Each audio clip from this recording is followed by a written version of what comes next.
Hey gang, Dan here from marginallyclever.com. I want to talk to you about an idea that I've had as I wander around my office. I've got to find you a shape so that I can make an example. Now, this here is a 3D printed part. You can see it's still got support material in it. And if you get really close up, you can see the layering in there. Yeah? Yeah. So, when this is made in a computer, right, it takes a shape, it looks at the bottom edge that's on the table, and then it goes, okay, I got an outline. I'm going to draw it.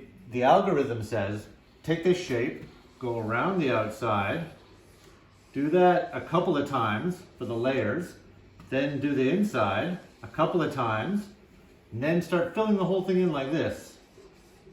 Okay? And sometimes you get to a state like this, it keeps going. And sometimes you can get, like it'll get up to here, and then it'll say, it'll do this. Okay? So it fills the whole shape. Now, you get straight lines like that. That's what you get. This could be any kind of infill, as long as it fills the whole surface, right? Now, I see what you're thinking already. Okay, so you could do zigzags, you could do cross hatches, you could do wavy lines, but I'm not interested in any of that. What I want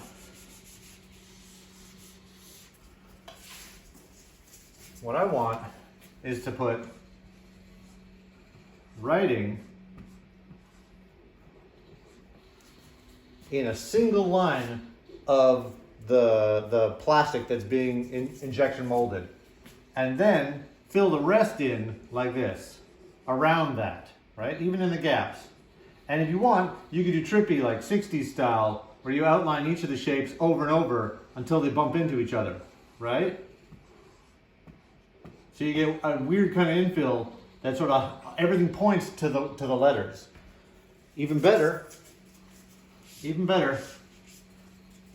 you could do a whole QR code here.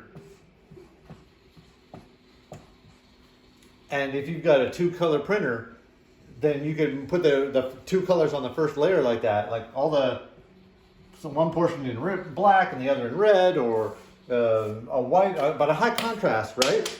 So then you can read it easily, and people could just scan it on their phones to find out who made this part and what version it is, and maybe even the STL file if they wanted to make a copy of it. So every part off Thingiverse could have that QR code baked right into the STL file. Prusa slicer software could do it using the file name that you load in, or maybe some EXIF data. Autodesk Fusion 360 has a manufacturing tab with FDM. It could do it. And then whatever you've put in the metadata about the creator, the same stuff that might appear on a design drawing would be put in the QR code.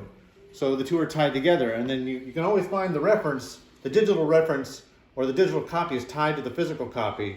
And that means that every part made on a 3D printer, a robot can look at this, see the QR code, and know exactly how to grab it and handle it and do stuff with it, which is great because I'm working on robot arms and grasping is a huge problem. Okay, that's my thought. If that's something that interests you, go write it, because I don't want to. I got a lot on my plate already, thank you. I hope it's useful to you, and I think you can see that there's some practical uses for that. And that's it. Thank you to all my patrons. Thank you to Heike, who puts up with me every single day. She's smiling right now. Thank you to Bug. Thank you to my parents, and et cetera, et cetera. And I will see you next time. Oh, and all my patrons. Of course, all my patrons. Thank you. Thank you very much.